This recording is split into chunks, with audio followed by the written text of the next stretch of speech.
Topic here is war crimes and crimes against humanity. And we're going to begin here first looking at the Pyramid of Hate. If you do a Google search for the Pyramid of Hate, you will find a more detailed pyramid that will probably give you examples of what counts for discrimination, violence, and so on. So for the most part, we're going to be looking at the difference between a war crime and a crime against humanity. If you're a prosecutor, you probably want to find as much of the items here in the two pieces to try to really take the perpetrator and hold them accountable. So if you want to think about it like that, because there definitely is going to be some overlap. So let's begin first with a war crime. I want you to think that a war crime and a crime against humanity, that a war crime happens during war, and a crime against humanity can happen to your own civilian population. So we have war crime, and then we have crime against humanity. And for the most part, the crime against humanity is about your civilian population. So this could be how you treat your civilian population, but then there is overlap because if there is a war and you conquer another area, you possibly may come into possession of another group of people. So let's say, for example, nation A attacks nation B. Well, in that invasion, does nation B civilian population now become property of A, but yet it's happening during war. So that's what I said. There seems to be some gray area, and you definitely want to think about the overlap here. So for the most part, for our class, I want you to think about, is it happening during war or not? And that should be the distinction that I'll probably hold you accountable for. But keep in mind, in the real world, that probably is not going to fly. You're probably going to want to hold people accountable for as much as possible. So anyway, war crimes. So it says atrocities or offenses against person or property constituting violation of laws of the custom of war. So what is exactly the custom of war? What are the rules of war? This is going to vary. Maybe you're using the Hague Convention. I don't know. What's the rule of war? There seems to be some gray area, and hopefully by the end of this screencast, you'll be able to at least know that there's a gray area with that. Anyway, let's move on. Not limited to. So now they're giving you some specifics. Murder, ill treatment, not sure what that means. Deportation, slave labor.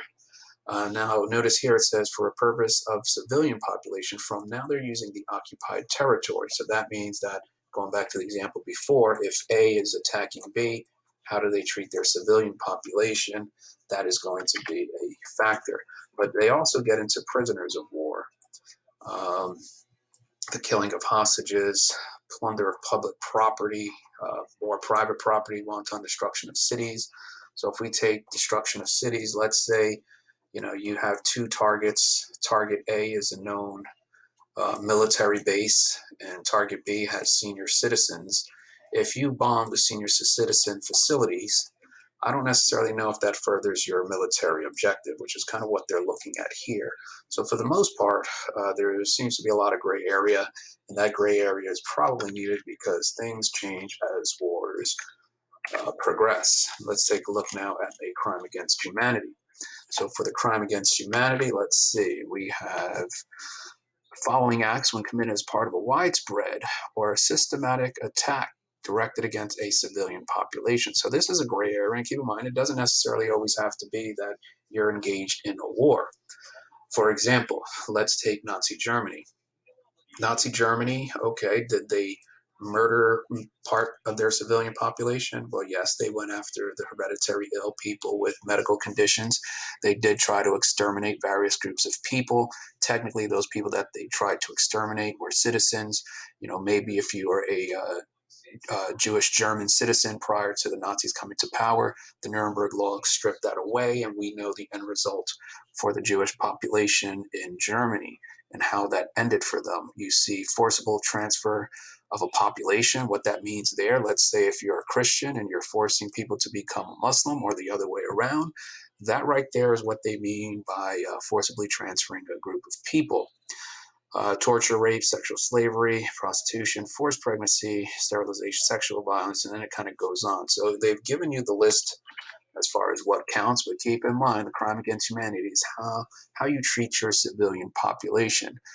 I hesitate here to think about segregation laws and the transatlantic slave trade. Some people might look at that and say that that's a crime against humanity, and then other people on different ideological spectrum might say that that does not count. So don't know where you stand on that issue. Let's move on with the definition. Any identifiable group. So now they're looking at groups, racial, national, ethnic, culture, religious, gender, as defined in paragraph 3. And then it kind of goes on if you're going to, commit apartheid, enforce discipline. So that seems to be the some of the requirements here. And again, for our class, we're looking at the difference between, is it happening during war, yes or no, who technically owns the civilian population. So it's definitely going to change depending on the circumstances. So let's take this example. Japan bombs China using planes. So Japan is bombing China using planes. What I want you to do is determine, is that a war crime or a crime against humanity? The answer here, neither. So that's kind of the logic being used here. However, there might be some problems here. If Japan is in a war and this method of fighting is acceptable, then neither. Is it possible that Japan is just fighting a war? Are there civilian casualties? So these are the questions that bring up the gray area. If this is an acceptable method of fighting, then you're just fighting a war. If you look up the firebombing of Japan, where the United States military used incendiary bombs and they intentionally firebomb wooden cities, some people might say, well, that fits as a war crime. But if it's acceptable, because keep in mind, the Japanese were also brutal in their methods during World War II. So this is a gray area. I don't know. It does seem to be about this being an acceptable method during World War II. So that's where it's going to change. Italy invades Ethiopia and uses chemical weapons in 1935. So here we have some statistics. So the statistics and the information that I'm concerned with here is that they use the phrase combatants. A combatant means that you are actively engaging in a fight against this individual. So that's a combatant. If it was a non-combatant, then that would mean that the individual is not armed. Combatants killed in action. So I would say if there are combatants killed in action, that's not going to be a war crime. You're just fighting a war. Patriots killed during the occupation. So now they're using the term patriots. I don't necessarily know if those patriots are people that are aligned with the military as these combatants are, or are they just people fighting for their homeland. So if Italy is invading Ethiopia and Ethiopians are deciding they're going to take up arms, but they're not technically part of the military, they consider themselves patriots trying to, defend against Italian aggression. I don't know if that really matters because at the end of the day, they're still being killed, but they're not technically combatants. So I'm a little lost so far as what this one is concerned. Here we have 17,000 civilians killed. So now we're targeting civilians, and the method we're using is bombing. We have a massacre. We have people dying in concentration camps. Who put up those concentration camps? Now things are starting to get a little tricky with this one. So let's see where the answer goes with this one. War crime, as Italy is killing combatants, soldiers in war. The issue here seems to be the civilian casualties and the treatment of those civilians. Rape of Nanking, the Japanese military going into Nanking and killing 200 to 3,000 civilians, Japanese military forces. The statistics on this, you see 80,000 civilians killed over the span of the entire, rape of Nanking. So now this brings up some questions here. Let's see what the slide goes. All right, possibly both. Japan targeted Chinese civilians, making this event a war crime due to the treatment of the enemy. Now the question here is, does Japan technically own the Chinese citizens through occupation? All right, so now this is an issue of whether or not they technically own those individuals. So let's go back to the definition of war crime and crime against humanity. Let's kind of see where this counts. So I don't know that the military is, this is a military issue because I don't necessarily know what killing civilians does to further the advance of the military. This is taking place in occupied territory. They seem to be engaging in all of these things right here. So technically, that seems to be a war crime. Let's move on here. Okay, so now the question becomes, do the Japanese, technically own the Chinese through occupation. So that seems to be the issue, and we could see all of these blue items. These definitely seem to be things that occurred. So it seems to be possibly an argument for both.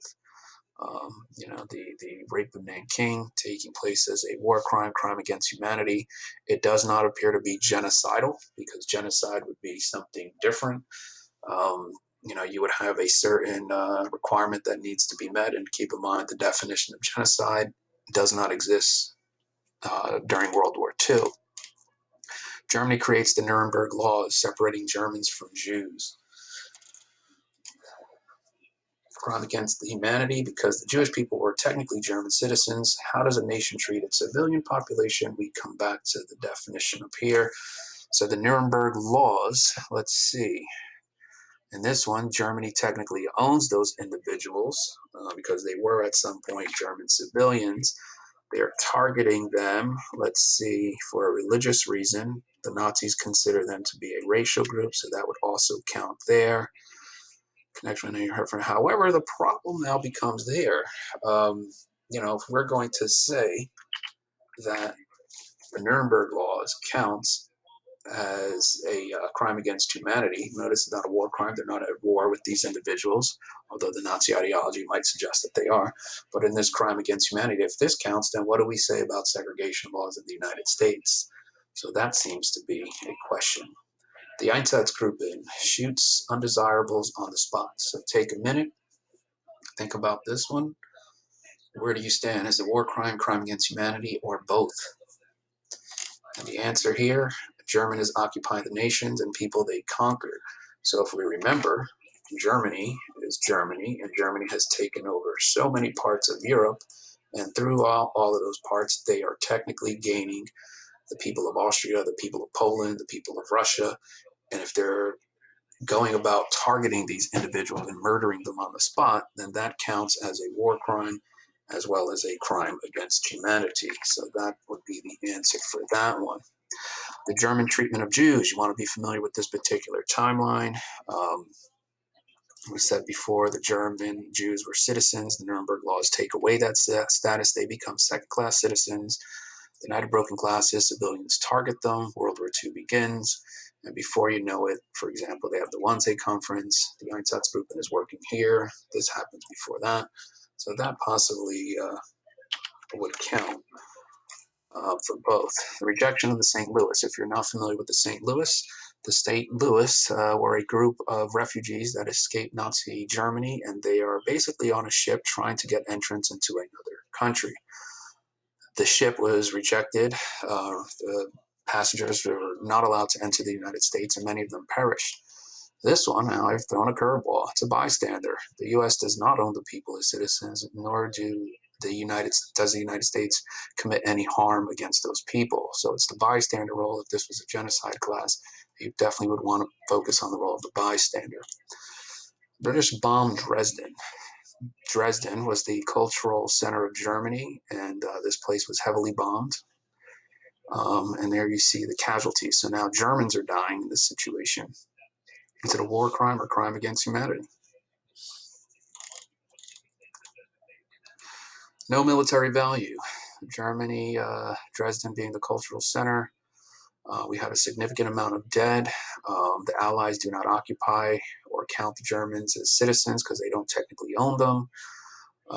So this one is more along the lines of the war crime. They don't seem to occupy this part of Germany.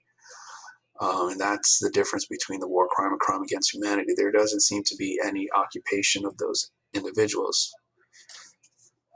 The United States drops 2 atomic bombs on Japan. Oof. Now it's getting tough. What's your answer? Not sure. I'm a patriotic American. Okay, there we go. So let's analyze this one. So if the United States is going to drop atomic bombs on Hiroshima and Nagasaki, it's a war crime, I guess, if you want to use that. Again, I'm arguing if you want to try to use that. You go back to the language. They don't occupy that area. They are killing people. I don't necessarily know that they're hostages. We have private property, destruction of cities, towns, or villages, not justified by military necessity. That seems to be a gray area that will be addressed during the Cold War. Crime against humanity, again, they don't technically own those individuals. So let's go back to Dresden. And so I think the issue here is if we're giving the people bombing Dresden, the British, a pass, and we're giving the Americans a pass, I don't necessarily know what that says about the nature of World War II, but it definitely seems to be bringing up some moral dilemmas. Conspiracy. We watched the conspiracy clip and some of the language from the Nuremberg doctor trial that we have already addressed in class. Talk about the Einsatzgruppen, the Wannsee Conference, and that's pretty much where we're at for the war crime and crime against humanity. As you notice here, we're getting ready to transition into some of the U.S. causes for World War II. So those items will be addressed later on. For the most part, this was primarily about war crimes and crimes against humanity, and I want you to focus on the issue of whether or not it's happening during war. That seems to be the key for our class for this purpose.